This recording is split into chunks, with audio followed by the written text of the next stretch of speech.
Martians exist and they have their Titan, yeah, she explained, stars in her eyes as she made the futuristic office wheelchair spin with its armchair controller while she happily giggled. She stared at all the pictures in the files, the big and endless black void, the impossibly floating mountain just above, that goes against all of what she knew, and the mystical city built below it, upside down. She looked at the name Monarch, gave it and mumbled, "Don't like it. Now you are dubbed as Sparkling Willy the Martian Whale." She typed the name and tried to change it but couldn't. She groaned exaggeratedly at the big red message of refusal. Ugh, whyyyyyyyy. No fun. The 3-year-old turned off the tablet, disregarded it on the chair, and jumped off it with a pout. Her stomach demanded nutrition and she obliged. She started to soil away while mimicking what the statue did. Arms outstretched horizontally and palms facing the ground. 2011. On planet Mars. Calicitas POV. Half a year passed, and I can tell how much time has passed if I use the stars and other celestial bodies to compare with the orbit of Mars around the Sun. Also, I have a sort of internal clock. And I can't get lost and can always wormhole back to where I want. I can also sense that each part of space has its own unique feel, and it's marked in a sort of mental space map, though that is relatively useless to tell where am I exactly in the solar system since it constantly moves at incredible speed in the Milky Way. Nevertheless, it can also be used as a way to tell how much time has passed. The rover stopped working. Very, very sad. It was truly tragic. I didn't even know its name. So to pay my respect, I threw it in the Abyss. A very apt utilization of my creation. Mars was still changing. It started to rain more and more. The main reason was the billions and billions of tons of ice just below the surface that started to melt slowly but surely, with the new atmosphere making the overall temperature of the planet rise by quite a lot. The effect was already seen in the phenomenal multiplication and apparition of different life forms becoming more complex around the abyss, such as a plant, mushrooms, and animals. 2 creatures were really interesting. Ones were jellyfish-like that slowly floated around. Their body was a bell with 6 tentacles below it, and inside the bell were multiple plateaus where flora and arthropods lived. I named them vent gardens. They were rare and not very big at the moment. Their bells were still smaller than my eyes. The other ones were little flying fish-bird hybrids that looked like glowing manta rays with beaks. They moved in flocks, and to my shock they didn't fear me. On the contrary, they directly flew in my direction and to my bewilderment started to eat the grime on my body that accumulated in those 6 years that I couldn't easily get off me. It felt incredibly good. I know that crocodiles let themselves be cleaned by birds. The flock was very effective at what they were doing, and I even let them clean the inside of my mouth and my baleen. Surprisingly, none cut themselves on them. This has become a routine since then. They sense me, clean me, stay for some time around me and fly away. But 2 were always around me and never let go. I found them funny and let them do what they wanted. On the evolution of the atmosphere, there were also me fishing comets and meteorites out of the sky that was passing by or going to crash on my planet or my 3 moons. Both are potential food sources to me. I have already realized that each time I spout with my blowhole after feeding myself, I expel multiple gases such as a lot of water vapor in a strange blue hue that looks like energy and feels like energy. It was as if I was a giant living filter, converter, and refinery, and that was making me want to learn more about my species. One of the hardest things to adapt in the first year was that I don't breathe, at least not like a human. I have 1 set of lungs, but they only seem to be big bags of air for me to make sounds, as far as I know, and feel. I do feel like I somehow and somewhat breathe, if we can say that graviton works as a replacement of oxygen for my species. This means I could hypothetically live virtually anywhere as long as there is gravity and a food source that also consists of nearly everything physical, organic, and inorganic alike. Eating minerals, gases, flora, and fauna will not pose me any problem, even if my baleens don't seem at first sight designed to eat stone, for example. After all, they look pretty similar to regular whalebone whale's baleen. Now I remember the first time I truly saw my body and how I reacted. Flashback, 4.5 years ago. I was currently looking for the first time in a giant mirror I made with metals and glass. It should be aluminum and copper if I'm not mistaken, also the glass was less than perfect in color and purity. I wasn't an expert in my past life and certainly not in both of those things. That didn't stop me from doing it though, especially the glass. It was the first time I made glass and it wasn't that bad. In my opinion. So I look like this. I'm freaking amazing, I thought narcissistically, and I was amazed by what I saw. I already knew my body shape, and that I made golden particles as I swam, but that was it. My field of view sadly didn't let me see most of my body. I inspected each part of my body, my clearly inhuman eye of black and gold, same as the numerous golden orb after. I stared right into my own eye and it affirmed again that it was me and what I have become. It affirmed my inhumanity. I realized that I truly didn't care. In fact, I felt that I was perfectly fine with it and even happy about it. Humans weren't the center of the universe. I could see that the color of my skin was bluish nacre at first but was constantly changing as if affected by my emotions. But the most shocking feature of my skin and muscle was their partial translucency in most areas of my body. I stared at my bones and internal organs with fascination. I could see how most of them were placed and the disposition of my rib cage and spine. I turned a bit and caught a glimpse of my own beating heart before I felt my body instinctively conceal it, making it completely invisible. It was huge. My right ventricle was pure black while my left was pure white. Even when I saw it, it was hidden behind multiple bone structures and organs with unknown functions. End of flashback. Today I want to test going in the vacuum of space. I concentrated on a spot at the end of the exosphere. I folded gravity, making a black hole with my heart as the epicenter, and with a loud crack I entered hyperspace. Yes, I was too lazy to simply swim up. After going into the space-time tunnel, I reappeared with a flash of white and air being expelled all around me. I felt great. The space jump became easier as I grew up and used them. Now I can teleport things other than myself, but it's not as fast or smooth as the latter. I heard the barest sound of wind and felt the violent increase in temperature. Both not even faze me. I tilted my body to see Mars below. I was way above the clouds. I was so high that I could nearly see Mars in all of its glory. It always felt good and refreshing to be this high. I felt the cosmic ray bounce off my skin or go through it, getting transformed into golden light particles around my flipper and fins. I flipped my two front sets of flippers and started to float higher, my heart beating faster in excitement. I felt with each passing second the air getting thinner until there was none. Absolute silence. I was euphoric. I was in space and I felt strangely at home, same as Mars but different. Mars was like a mother's embrace and outer space was like seeing your family after a long time. Without realizing I was already singing, making complex whistles, clicking, and a mix of growls and roars, all mixing and constantly superposing each other in an orderly but chaotic manner. It was primal and animal while at the same time being incredibly sophisticated and melodious. I kept doing this for what felt like days, without interruption. The sound somehow traveled through the graviton present in the vacuum of space, making myself known as Mars's Alpha. Gravity singing back in acknowledgement, making my own song go farther and become more potent. 5. For every action, there is an equal and opposite reaction. Kalacetus's alpha song/call could be felt through the whole solar system, but only the most acute of machines and most sensitive of life forms, for instance, an alpha-level titan, or those close enough to the source, could truly perceive it in all of its glory.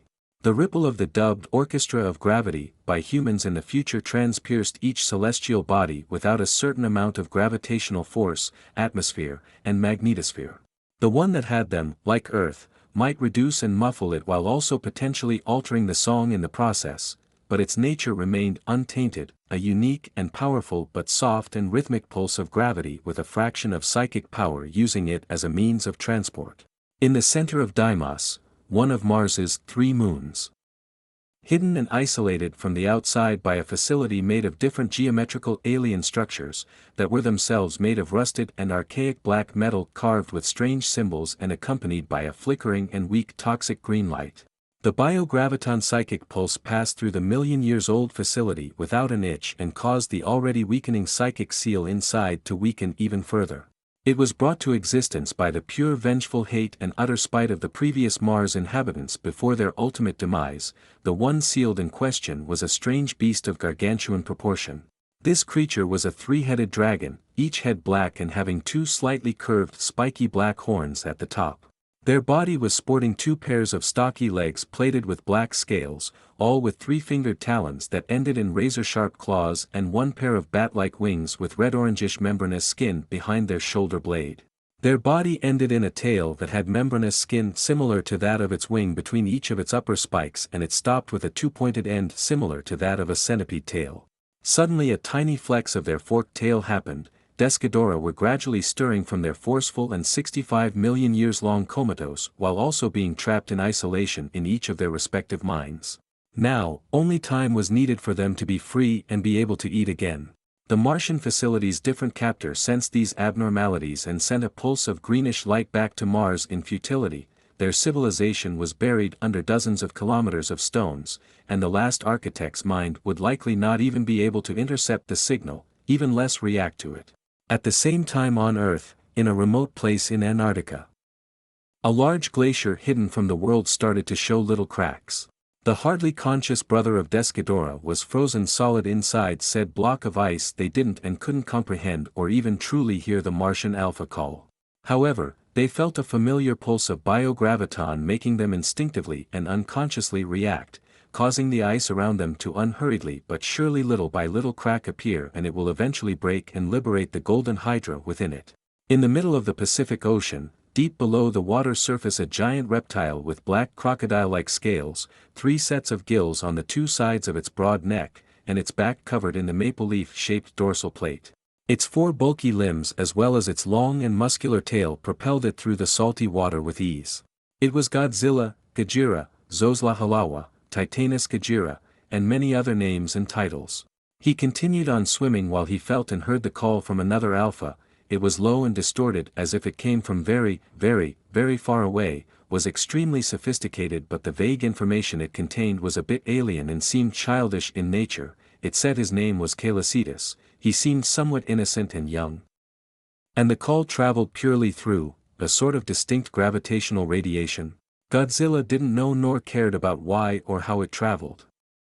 He only cared that the call was from supposedly another alpha, and that made him furious, even more, if we had the fact that the one doing it is a whelp of a titan and it felt alien, just like Ghidorah. He was going to roar back at the little shit that dared to go against his rule and beat it into pulps, but halted himself as he realized in confusion that the call wasn't even from Earth but from, what was this planet called again? He looked up in contemplation as his reptile's brain was in the process of going through a senior moment. Nope, it didn't come back. He wasn't the queen of monsters, he was the king of monsters. He certainly was smart but not that smart. He preferred to solve problems by using violence. And the current problem was out of his expertise, but an alien titan was always bad news as far as he remembered. If only she was currently awake she could have explained to him what it was. Alas, Mothra was still in an egg at the moment. In the middle of the South Pacific, on Skull Island, a giant gorilla was seen snoring as he was sunbathing under the heat of the sun. He scratched his hairy butt as the space kaiju song passed by his island. He didn't sense it all, he was too weak, too young, and even if he could, he wouldn't give a single fuck. If the other didn't mess with his turf he will stay neutral and let the other titans take care of whatever it is. Moving to another place yet again. In the middle of the Bermuda Triangle, Outpost 54, Castle Bravo. Scientists and engineers of different domains were studying and recording everything that was happening on the dozen screens. They were fully focused on what Pequod was sending back to them. She was the result of cooperation with Monarch and NASA. An artificial satellite made with the most brilliant mind of mankind and billions of dollars. Incomparable to even the most technologically advanced of Earth satellites. Named after the whaling ship used in Moby Dick, she can record and detect all kinds of radiation and vibration, gravity and magnetism, take pictures and videos of the highest definition, and way more. She was designed to be able to stay in the new Mars orbit, unlike her predecessor. There were 2 other different models after her, but they were still on Earth and in construction. They were Ahab or Rover, and Essex another satellite. Pequod was nearing Mars, she was 4 days from reaching it, this time already doing what she was made to do. Collect as much data as possible before her inevitable destruction. The human looked at the data, strange gravity as expected, it was the only thing for the moment. Until the 4 screens were lines comparable to that of a heart rate monitor, but they were indicating changes in gravity, it goes up and down showing notable abnormalities but nothing out of their expectations. Then all lines simultaneously became completely zero in what they measured. It was like this for 2 long seconds before everything did go absolutely crazy. The line was as if a kid with multiple hands had a stroke while drawing multiple lines on a piece of paper. All 4 screens showed different diagrams, but they mostly were incomprehensible. One sound engineer declared with disbelief, "That looks like sound frequency. But, that shouldn't even be possible." Murmurs started to envelop the whole room and were shell-shocked for multiple minutes until all of the diagrams on the 4 screens stopped evolving, caused by the 4 quantum gravitometers on Pequod breaking at the same time working, due to the strain that the strange gravitational put on them. Some gravitometers all around Earth also started to be destroyed. "I have an idea. Maybe we could try to convert all of this into actual sound," proposed an excited Dr. Mark Russell. He was a tall human male with brown hair, brown eyes, and tan skin. Everyone looked perplexed by what he said, but that won't hurt anyone to try.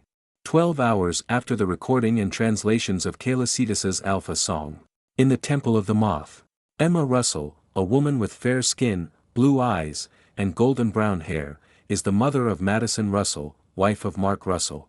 She was currently studying the translated song of Titanus Cetus, called Orchestra of Gravity. Due to its complexity and length, she was beyond ecstatic. It was from an alpha, distinguishable with the unique sequence they have in their voice compared to other titans. With this, they learned that Titanus Cetus was an alphas, and they hoped that very soon more data would be added about this Martian titan and Mars in general. "ORCA," she slowly muttered. She knew the orchestra in their database wasn't complete, but it didn't particularly matter, at least in her eyes. It will help them in ORCA development tremendously. It is a device made to communicate with Titan and potentially control them. Ironically, its name is now more appropriate than before. 6. There is no obligation for the universe to make sense to you. Mars. Third POV. Kaylacidis completed his day-long alpha song with a final of multiple loud clicking sounds and echoing high-pitched whistles. As the distorted space around him stabilized itself, he felt that he was particularly fatigued but at the same time content. Now he understood that it was the thing that was bugging him out for the last 4 months. He instinctively craved to tell the world of his status as Mars's alpha and apex lifeform. It also immensely pleased the most primal part of his mind when he sensed all sentient lifeforms down below bow their heads in submission to him as if he was their king. He never experienced something like this before. In his past life he was a human in the lower spectrum of the lower middle class, so pretty much a disposable and replaceable tool, as harsh as it may sound. It was a very strange but delightful sensation to finally declare himself as such a unique existence. Kaylacidis could have made a permanent hole in Mars's atmosphere. Good thing that he swam farther from the planet during his song. If a human or most of the non-Titan lifeforms for that matter were to hypothetically be within less than 200 kilometers, 124 miles, radius when the space kaiju sang, they would have promptly exploded like party balloons being poked with needles, then be flung away in less than little specks of gore by the shockwaves, all of this thanks to how freaking powerful the vibrations, close to the heart, actually were.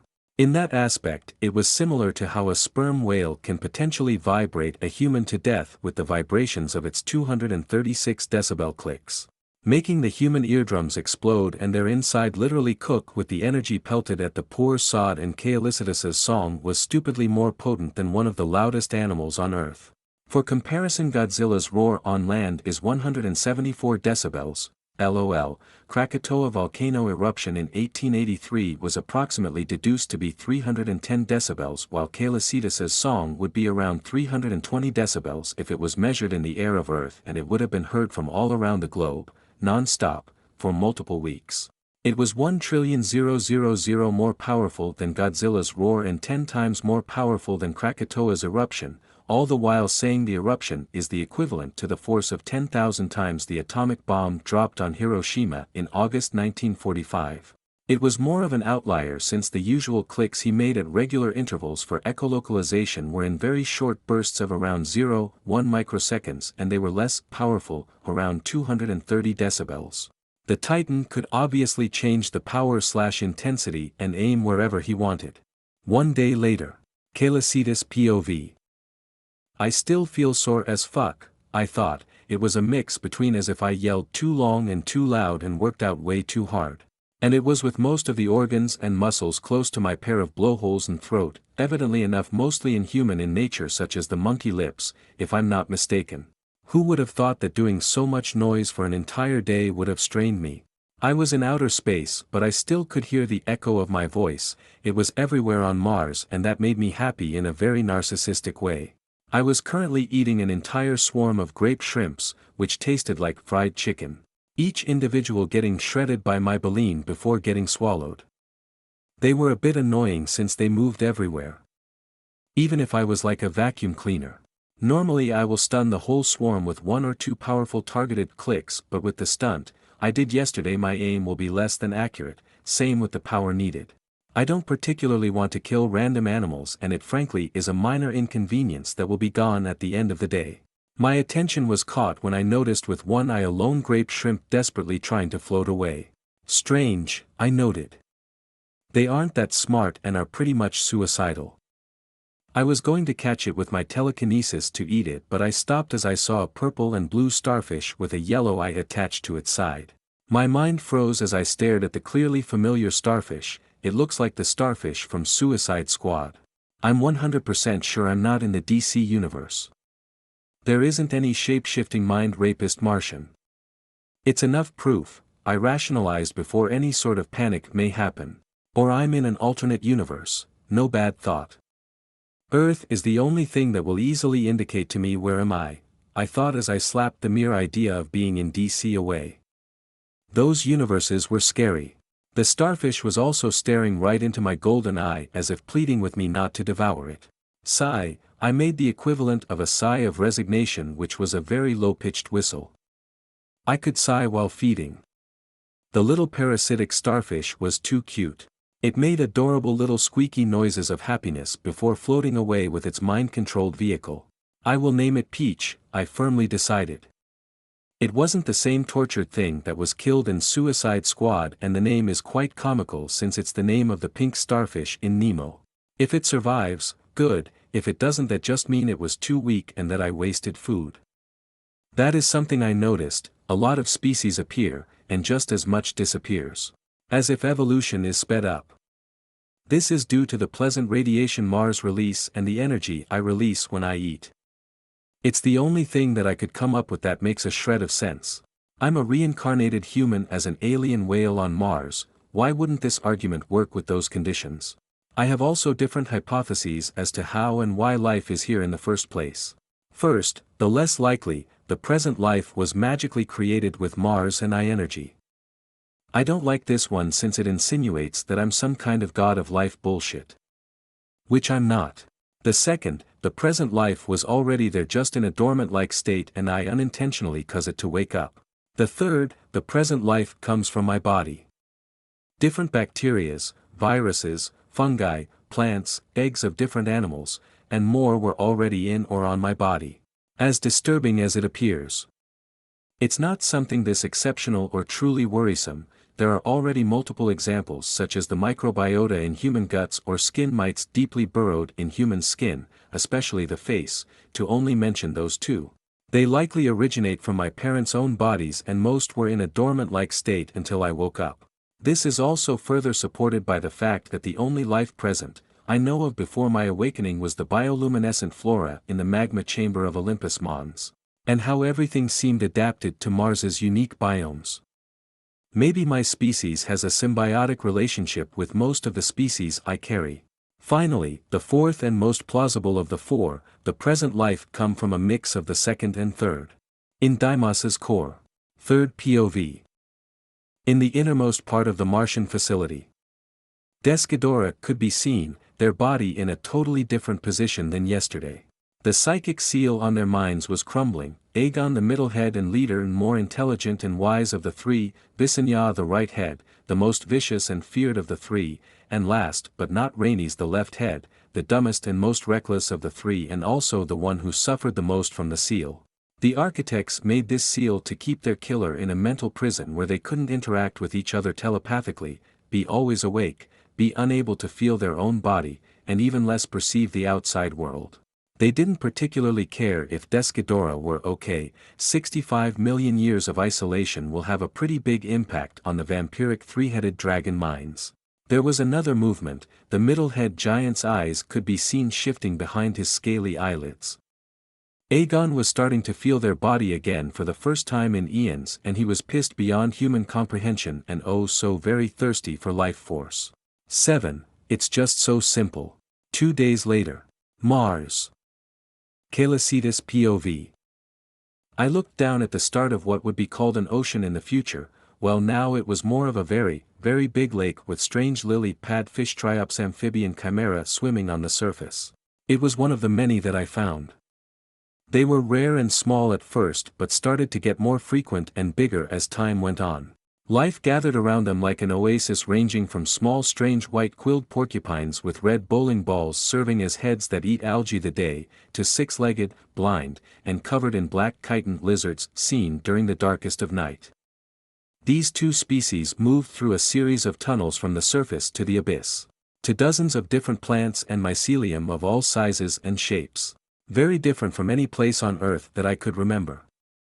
The signature harsh unforgiving red sand of Mars started to get progressively covered in different types of grass.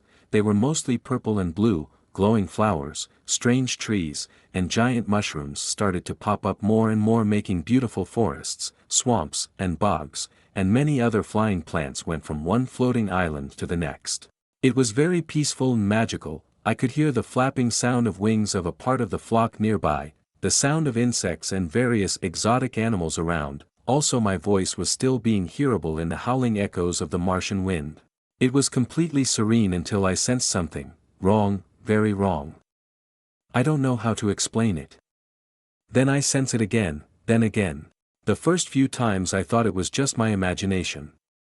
However, I was proven wrong when I looked at the starry sky of Mars. It was the middle of the night. I couldn't find the moon Deimos, the smallest and farthest moon on Mars. It was supposed to be seen from this angle but it wasn't there anymore. I could only barely see its rocky remains floating around. I was confused. Very confused. Then I noticed something enter the atmosphere. It was on the other side of the planet. It was fast, extremely so. Then I heard a big boom as if multiple nukes just exploded on the ground. I started my space jump at the same time as I felt Mars cry in agony, making all of my instincts flare up in outrage. With a violent cracking sound of space tearing apart, I entered the black hole. I zipped through hyperspace and reappeared the next instant, exiting the white hole with the same sound I entered each counterpart, but it was in reverse and what I saw made me feel something akin to fury. No, it was more. Way more. It was something akin to pure, primordial unadulterated wrath, stemming from the deepest part of my being. The cause of these emotions was before my eyes. 200 meters, 656 feet, below was a three-headed, four-legged, winged, black and red-scaled chimera of a dragon, slightly smaller than me. The middle and right heads were biting the ground stealing Mars lands of its vitality. The two heads had a look of bliss in their blood-red reptilian while the third was smashing itself against the ground, repeatedly, and with a happy but idiotic glint in its eyes, its forked tongue lolling out as it made dust clouds around. The body shape seemed familiar but I wasn't in the mood nor was it the time to remember things. Just seeing them made me want to delete them from existence. Everything around them was dead, a volcanic dull gray wasteland of death and fire, the radiation of Mars gone, unnaturally sucked in by them. It was a hellscape. And it was, growing in size, spreading just like an infection. Hundreds of micro-black holes were forming and evaporating around me at the same time, gravel, trees, and more were floating chaotically as the wind started to pick up. As I will the whole dead region with the source of its depth in the middle, to be removed from Mars' lithosphere, an amputation of sorts. Said region was the size of multiple small islands combined. The reverberating sound of stone ripping apart, the soil splitting apart around it as I mentally lifted the billions of tons of rocks that made this part of the tectonic plate. The usual molten rock in the gaping hole below was missing, only sluggishly getting replaced by the excess from the sides. It was devoured by the three-headed parasite. I snapped at that. They were killing the planet, my planet. How dare they? And that's why I felt it weakening. I realized. All of my fins were intensely glowing and quivering, preparing for another jump as I swam closer. The parasites finally realized that they weren't getting anything from Mars anymore. The three heads stared right at me. Insanity was in the three pairs of red eyes, especially the left. Third POV. Click click asterisk row hair. Asterisk, Calicitus clicked then reared at Descadora. Directly indicating his statue as Mars Alpha. It was straightforward and basic, the exact opposite of the sophisticated sound he usually made. It was two impossibly loud clicks that made two shockwaves pulverizing everything in their path, followed by a whistling sound that has more similarity with a Tsar bomb explosion than anything else. And it ended in a sort of growl. The three shockwaves slammed against a strange thermal shield that Descadora had always erected since their awakening to protect themselves. Aegon learned from their past mistakes. It wouldn't have killed them even if hit, though, and if it harmed them, they could have healed themselves with the plenty of energy they had in store. This made the whale kaiju's golden eyes go wide in alarm. It explained why he had difficulty sensing the exact location of the dragon and the difficulty manipulating gravity within this small sphere-shaped shield. It was as if everything inside was a blurry, unrecognizable mess. Aegon and Visenya stared in surprise at the Titan before them but put themselves back together rapidly after. This clarifies the strange familiar echoes they heard when they entered Mars's atmosphere. Roar, Descadora's three heads roared back in hostility at the young king's insolence. They would kill him slowly and eat him alive. Their roar was akin to the distorted sound of hundreds of trumpeting elephants. Calicitus changed strategy by starting to crush the thermal shield of its enemy, hoping to crush the three-headed dragon while at it and pelting hundreds of boulder-sized stones at match 90 in their direction. Some of the projectiles passed through the thermal energy shield but barely made the other alien titan feel anything as they simply bounced off their scales. Descadora had enough of the stupid stalemate. It was angering them, and Visenya in particular was getting angrier by the seconds. They were trapped by a calf of a species that was in an eternal war with their own, but this species was supposed to be extinct, but there was one specimen in front of them. One was a planet eater while the other was a planet farmer, but the problem stemmed from the fact that both were planet conquerors. They knew Calicitus was way too strong, way too aggressive for a calf of his age. He wasn't even a millennia old for their grandfather's sake. Even if the young whale seemed strangely way older, his body size, voice, and smell told another story. This phenomenon was in fact caused by the millions of years of cryptobiosis that Calicitus had gone through. Not that any of the four presents knew. He was also way too apt at using his ability, and to add salt to the injury it seemed purely based around gravity instead of a hybrid ability between gravity and something else, making it more powerful. It was a threat, a very big one. They will eliminate him at all costs. They were facing an inexperienced calf, an abnormally powerful one, certainly, but it won't change the outcome. They will not play around. Enough.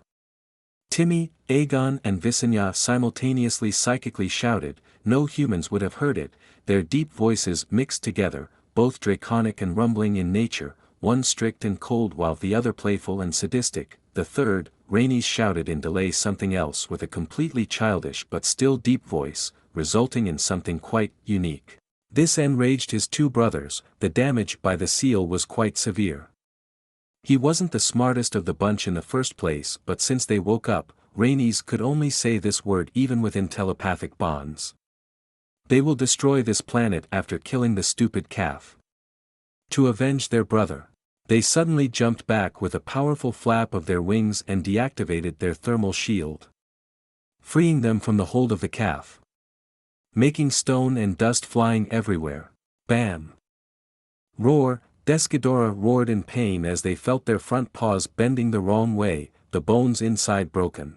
The paws healed just after, but it still shocked them. The calf could hurt them this easily when their body is especially resistant to any type of force, gravity in particular.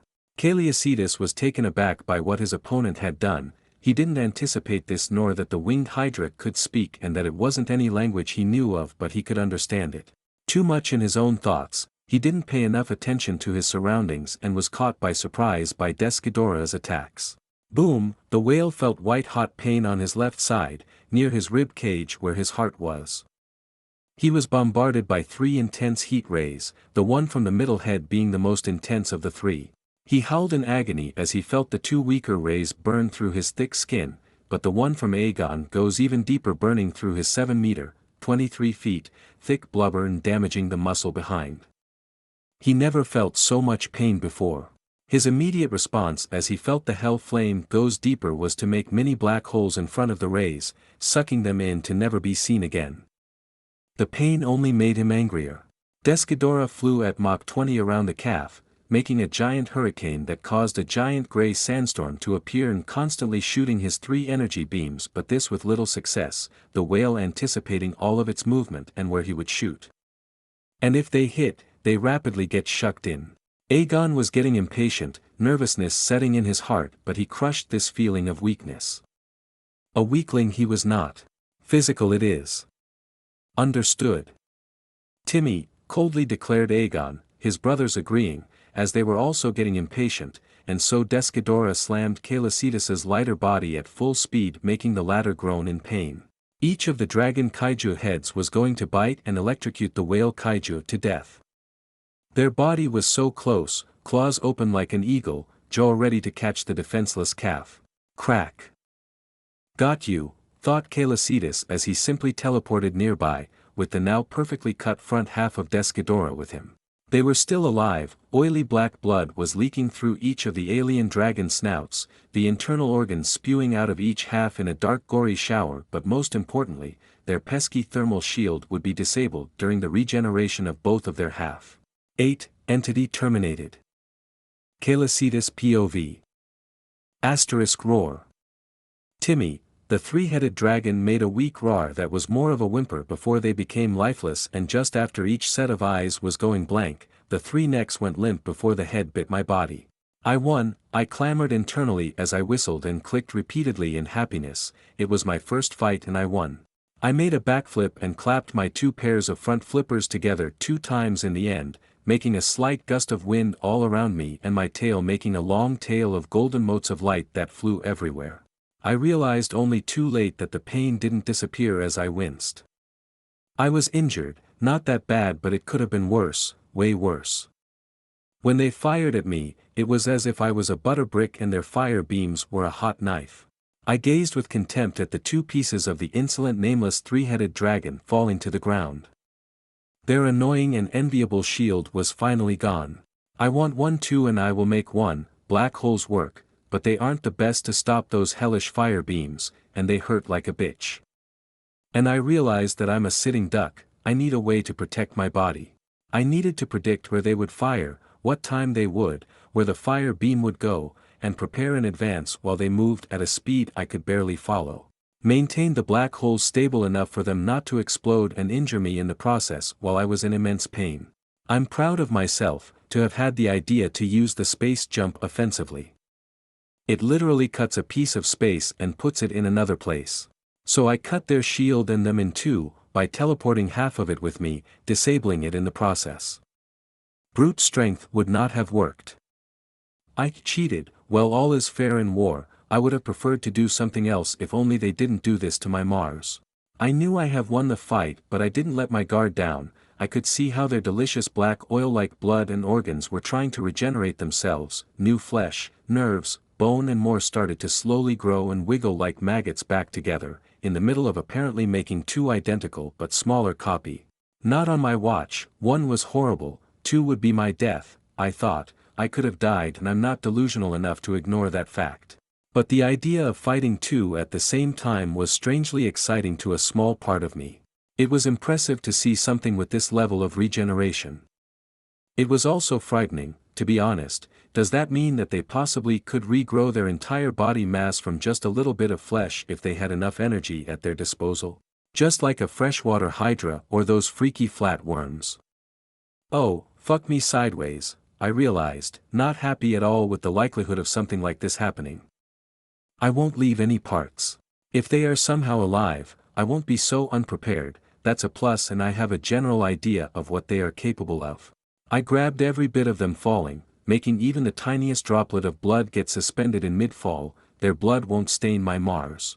The gore bizarrely didn't faze me one bit, however, whoever the species, the things that I teleported into were, it was making me have a strange and deep feeling of hunger and hate. I started to crush them with gravity into a sort of compressed lump of meat. It was harder than I would like to admit. Their scales were resistant to whatever I was trying to do, the desirable energy in them fighting my gravity. Nonetheless, that won't stop me from being able to utterly crush the scale with enough time.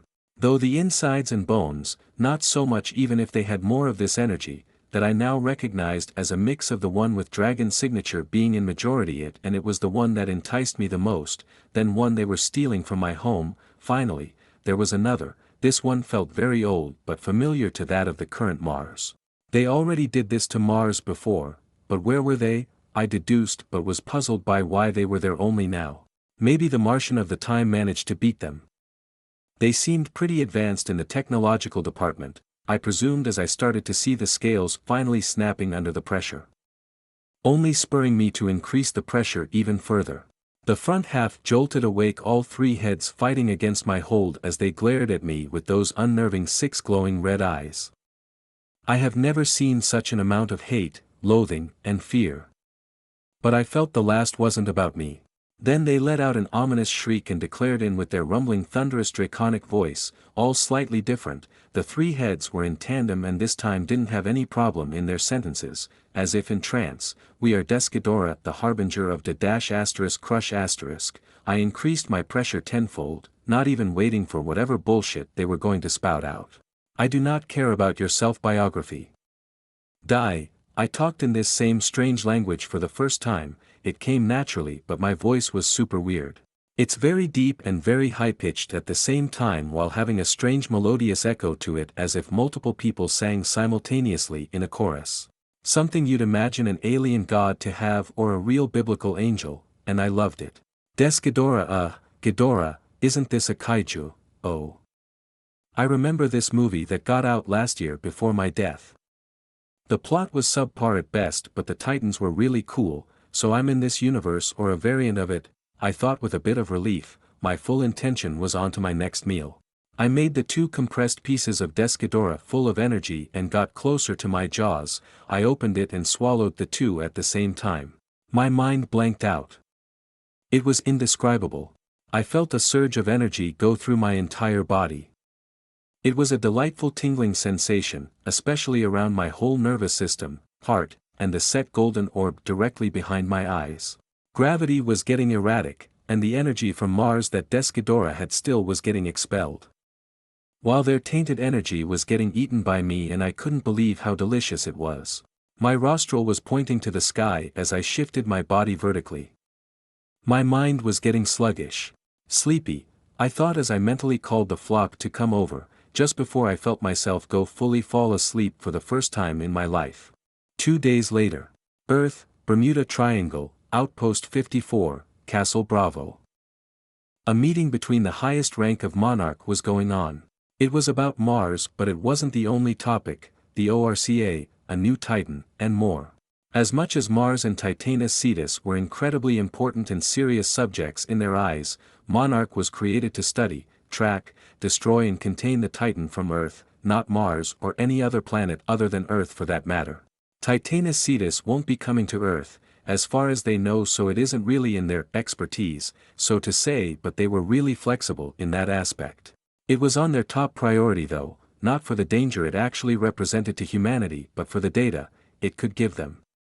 It has already made them greatly advance in the ORCA development. However, the possibility of an alien civilization more advanced than theirs was also worrying. Mars Titan was only that, a Titan. Sure, it was extremely smart as far as the data goes, it could play with the rover spirit.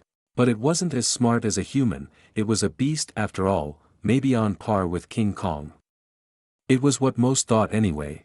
The only advantage they had against this godlike beast was their human-level intelligence, and just the thought that one might be as smart or smarter than them was quite the terrifying prospect. They preferred to completely forget it could even happen. After all, if they ignore it, it won't totally come back to bite them in the ass later on. This is the current Mars soil. As you can see, flora seems to grow and develop at an extreme pace. Water is now found in great quantities, said a Japanese middle-aged man with graying hair while he pointed at a hologram of an incomplete map of Mars, zooming with the help of a metal stick. Multiple alien biomes pass through holograms around with different plants visible, plains of purple and cyan grass, strange mushroom forests, strange trees, and more. On the fauna side, we sadly didn't get much. But what we saw was exceptional. We saw what a swarm of Martian shrimp look alike. The average size of a group is 464 square kilometers, 288 square miles, which is bigger than the biggest locust swarm ever recorded in human history, and that a shrimp is estimated to be longer than a human forearm and can move through the air with unknown mean. Their alimentación is unknown. Most only nodded, no massive outburst of emotion visible this time. Even if most were like little kids at their birthday party, so much possible for humans. Even if the swarm was a bit of nightmare fuel. No sign of Titania cetus for the moment, but a strange gray floating island was detected. We only notice a little part of it. Unfortunately, Pequod would not pass over it unless we modify its current orbital course. I would like to propose a vote.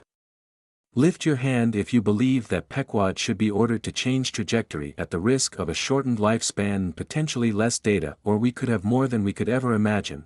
The same Japanese scientist proposed with a thoughtful look on his face as he made a gesture, to show the con and pros of changing the satellite.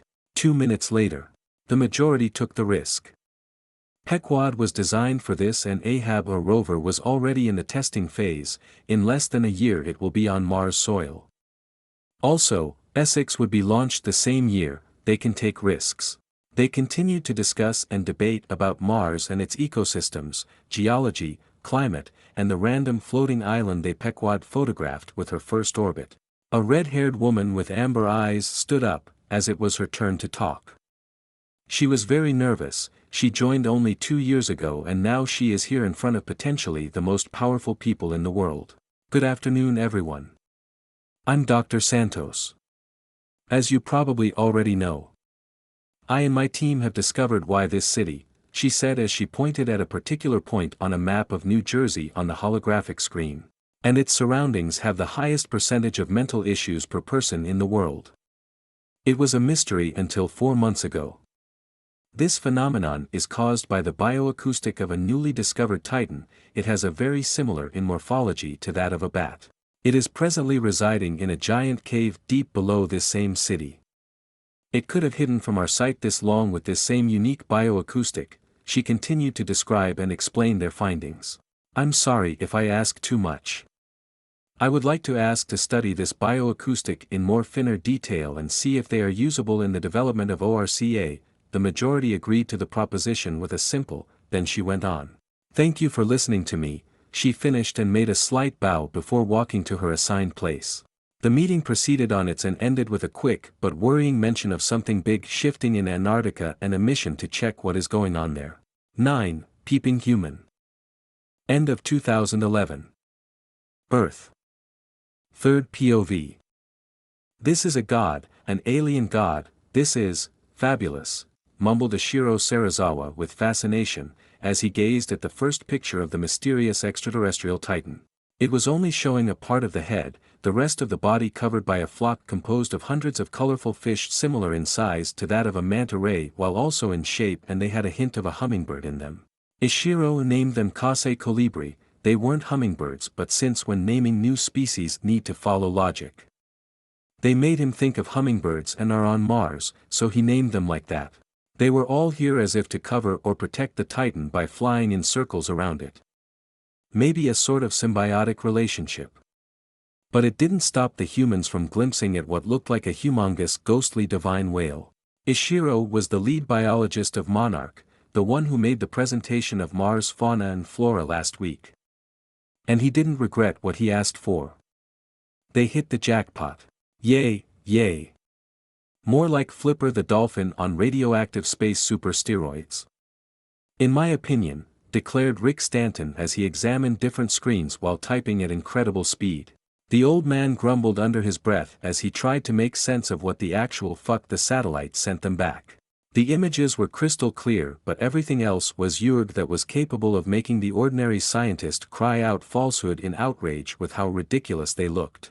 It was nearly unusable, everything contradicted everything and went against what they considered normal. Well, he took it as a challenge to try and make sense of this. Still Earth, but 6 months later. 2012. Yes. Finally. Take this, you overweight levitating bull, Stanton triumphantly cried out. Most of Monarch's staff with the knowledge of what was on Mars already determined that the Titan was male, even if its biology didn't exactly follow the one from Earth whales. If Calicitus knew this, he would have declared that they were creeps, peeping on a naked underaged calf while also probing him with more than dubious technology. However, he was used to being naked by this, and he will stay naked for the rest of his possibly immortal life. And why would some ant's opinion suddenly make him shy or should even matter? No. They didn't. Dr. Stanton was a mess, his hair was sleazy, heavy bags under his blood-filled eyes, and then he promptly fell asleep, his head smashing next to the keyboard. He was working with a team and Ishiro on making sense of the different scans of Titanus Cetus they got for the last 2 months and finally did it. He was overlooking himself, by working harder and harder as Pequod was starting to get dangerously close to Mars. And it was mostly the Titan's surface, most of the internal organs being clouded, like what they assumed was the heart or its equivalent for the Titan. It was constantly and steadily pulsing with an ungodly amount of unspecified energy. Coffee. Oh, you did, wow, the lead biologist announced joyfully as his body moved automatically to the screen where the different but incomplete gray 3D models of a certain space whale could be seen. I'm deeply sorry, my friend, he excused himself as he rashly shoved his fellow doctor aside. Too impatient and excited to be polite. He looked excited over the information, some he already knew, like how the inside of Titanus Cetus is as cold or even colder than liquid hydrogen while his skin is randomly fluctuating from Mars ambient temperature to gold melting point temperature. He isn't an adult, just like King Kong. But he is growing, incredibly fast, he noted and smiled while trailing his finger on the screen. The last 3D model was 34 longer than the first. The first being at an impressive 162.531.5 feet, meters in length from the very tip of the tail to the very end of the rostrum, and the last was 55.08 meters, 187 feet, longer, standing at a whopping 217.08 meters, 712.2 feet. Making him the third longest Titan discovered until now, Titanus Tiamat being the first. She is 372 meters long, 1,220 feet, and Titanus Gajira being the second. He is 274 meters long, 899 feet. The model all also had those peculiar straight marks on the skin. They slowly faded from model to model but never truly disappeared. Those are fresh scars from a battle, and they look like what a surgical laser would do or a breath attack from another Titan, he presumed, and continued on his train of thought. Then does that mean that this floating piece of tectonic plate is the result of a fight? Terrifying. Truly gods compared to us. And how the dead rock got covered in life by the simple presence of Cetus. The Gajira fanboy then zoomed on the blurry root-like structures. Set's roots never touched each other, and started at 3 different areas, each also blurred. The first was in the cranium and was medium-sized compared with the 2 others. The second was behind the supposed heart and below the spine connected to it. It was larger, while the last was the smaller of the 3, and it was located below the relatively small dorsal fin. Though, the smaller one was a tiny bit bigger than a big pickup truck. Meaning the 2 others were way bigger. And he concluded that they were brains. Very, very big brains. So big that they represented roughly 29 of the Martian Titan's total body. Not mass. Cetus's weight is unknown and will likely stay so. This is a lot, especially for animals and vertebra of this size. He was sure that the Cetus's brains were as complex or even more complex than a human brain. Adding to that, each seems separated means that Cetus's brains could effectively have independent thought. Also, each area around the brain where the coldest temperatures were recorded. Here, he didn't know why. On another note, Ahab the rover was finally launched and on its merry ways to Mars. And the NASA detected little dots moving in groups, and on their way to Mars, they were coming directly from Neptune and they were fast. It was intriguing, but they couldn't do much but wait. Mars. 1 earthly month later. Cetus POV. I opened my 4 eyes. I paused. Wait. How? What? When? Since when do I have 4? An explanation would be appreciated, but I won't complain. My limited eyesight was frankly bothering me a bit. I thought, bemused. I tried to move my new set of eyes. Just above my old ones, they replaced the glowing golden that I had. Conclusion. I can see more. For example, I could now finally see a bit of my back and my ribs through my transparent glowing skin, my 4 frontal fins, and the scars left by Desghidorah on my body, which I didn't particularly dislike, and overall simply just more. I was bigger. I could now perceive life on Mars way better than before, as if I was blind and gained a new pair of eyes. Heh. I also felt a sort of weak connection to heat, in general. Interesting. Maybe the fact that Desghidorah possibly survived isn't so bad, after all. Now that I thought about it, isn't there another one of Desghidorah's species on Earth? His name was King Ghidorah, if I remember correctly. My stomach's grumbled in want at that. I looked around and decided to move from my vertical position, the flock covering my whole body while doing it. Love the little guys.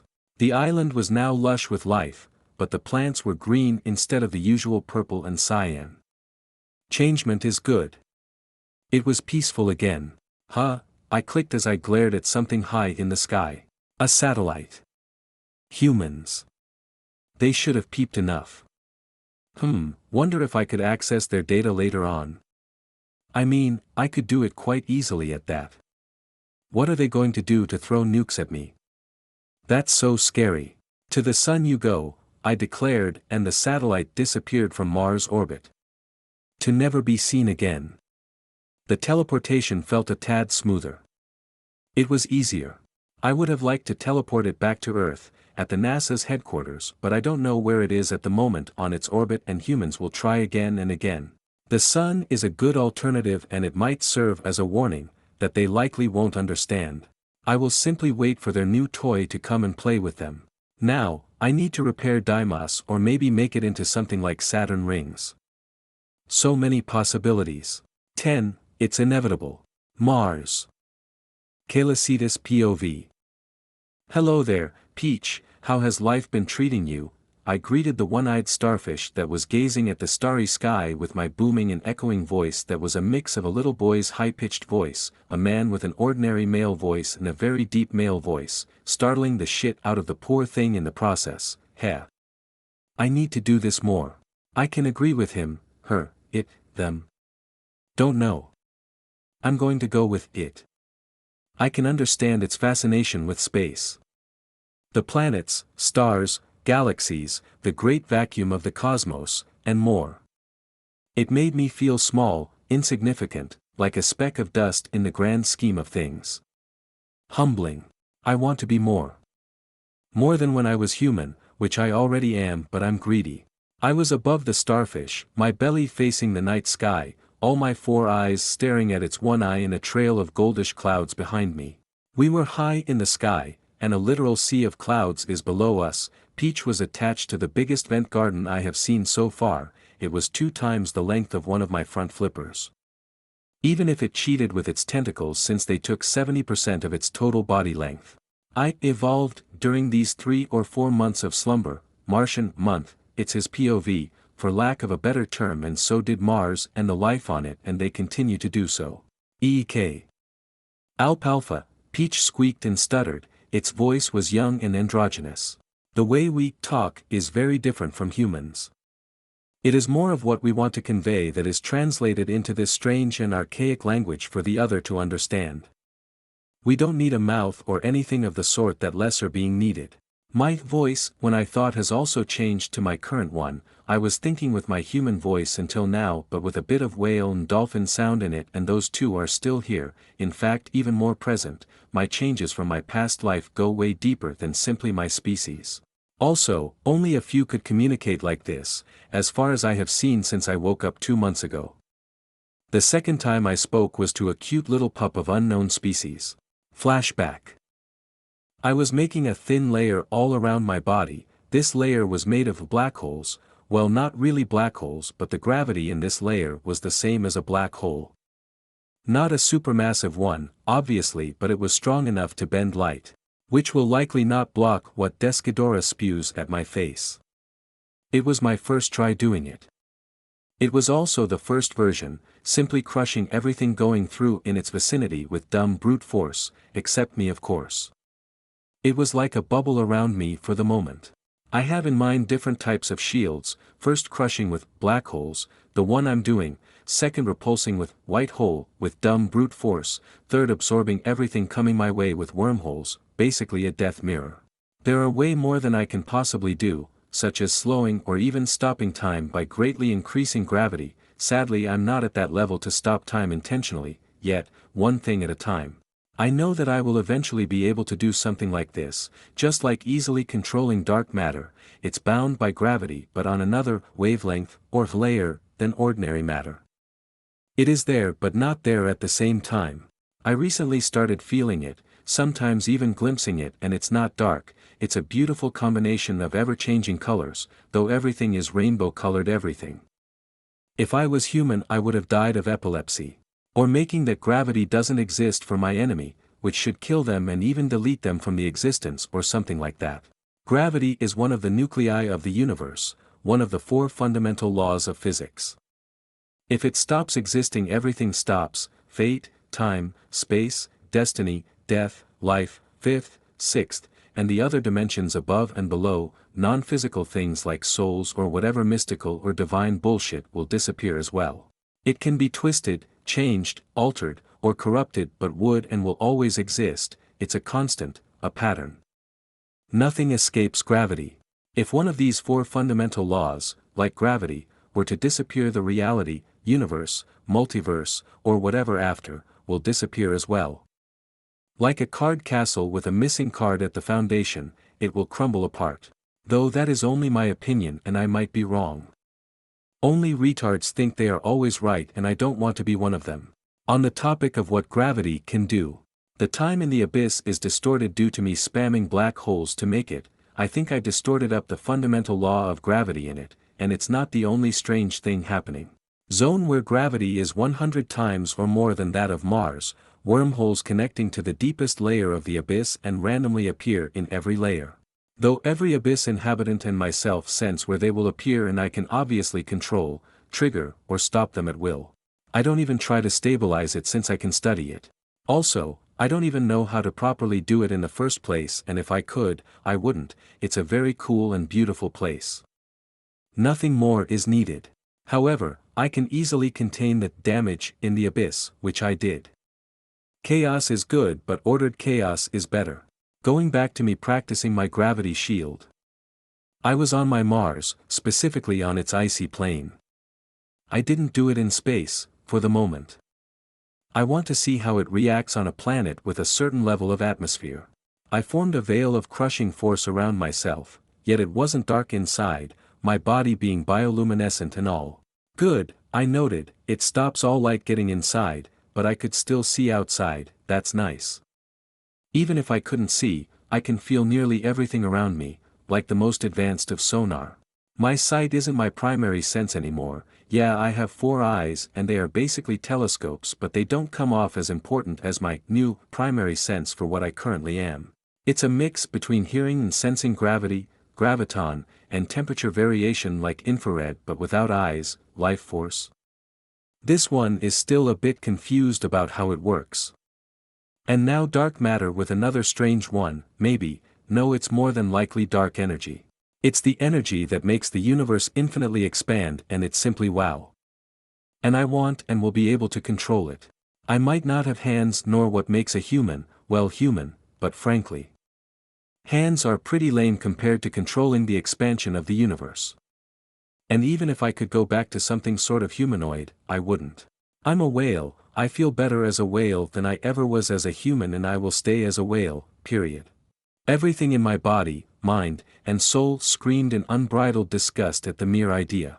On something currently happening. I was maintaining my shield for exactly 3,694 seconds, but I banished it. It was getting rather unstable, and I rather not destroy the beautiful landscape of my planet. It's also noisy, it needs some tweaking, but the principle work. I know you are there.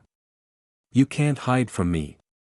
I'm omniscient on this planet, I let out with a chuckle that sounded like a dolphin laughing but deeper, flapping my fins in the air as I swam closer to my new little admirer. I looked at the small head poking out of the white snow. It has one small icy protrusion poking from the top of its beak-shaped snout, for newbie sheep-like horns on the side of its head, the one above being 4 times bigger, white fur, and 2 big glowing icy blue eyes full of wonder and curiosity. Metaphorical stars in those blue eyes as it stared at me, its king. I delicately grabbed the little guy out of the powdery snow, with my brand of telekinesis. I need to be careful if I don't want to end up with a blotch of gore in the snow. His body was just like I sensed. Yes, it's fairly obvious when his balls are dangling out, in the frigid cold of Mars. If it's how his gender even works, hyenas exist after all, and everything is inside for me, which I'm glad. Small ice spikes were coming out of his back, the body being the combination of a cat, a bird, and a monkey. The snow was like lava around him, he was nearly as cold as my nervous system. His forelegs/arms were way longer and bulkier than his back legs, and the foremembers' fingers ended with black and sharp talon-like claws and a small pointy fang visible. You're the cutest murder ball in existence. Your name is Olaf, I declared as the newly named Olaf purred loudly while his tail flicked side to side. I scratched his belly with telekinesis, making his purring only louder. I got the same feel on him as Peach. End of flashback. The vent garden Peach was controlling began to quiver as it started to fall to the ground. The starfish isn't evil by doing this, it also needs to live and grow, which it did. It's 20 times bigger, roughly 6 times the size of the rover down in the abyss. Not very surprising they don't float that high unless they mate and then die in a bang, they combust themselves and they are full of explosive gas. It's self-explanatory what happens next. I turned my body around, making clouds fly around the tip of my fins, and lowered myself to Peach level as I made the vent garden float in my gravity. I stargazed with the psychic starfish, that finally started to calm down. Am I that scary? At the same time on Earth. T-pose. It was making the internet on fire. Everything related to Mars was causing this. Photo and video from Mars with expensive telescopes showed the appearance of water on the red planet and how NASA and other space companies have gone silent about Mars. So when one little girl made a video on YouTube explaining what she was doing, she called it T-pose, and that it was the way Martian greeted or imposed dominance on others. The latter was for fun, and she posted a picture of the statue with it. To prove that she was right, many didn't believe it at first, but it was proven it wasn't fake. The video was deleted by the government 3 minutes later, but it was already too late. The cat was out of the bag. You don't control what is on the internet, people will always have a copy and restart everything all over again. It was the futile effort of the different governments that spurred the keyboard ninja to work even harder. Her head was blurred, voice distorted, she wore a green suit and the account was anonymous. It was obviously Madison Russell, now older, entering her rebellious phase, and she wanted to have fun, and have fun she did. It was stupid to do that, but she didn't give a fuck. There already were multiple cults and religions that formed around the god the statue depicted. Like the cult of the whale, they made living sacrifices of whalers. Also, theories were wildly being created at unbelievable speed. It looked like an Egyptian god. Self-explanatory. Martian existed and we're or still are on Earth. The reactions were mixed: disbelief, euphoria, panic, hysteria, outrage, fear, and many more. Most wanted to know what more was hidden from them. Even if ignorance is bliss, sometimes not knowing is better.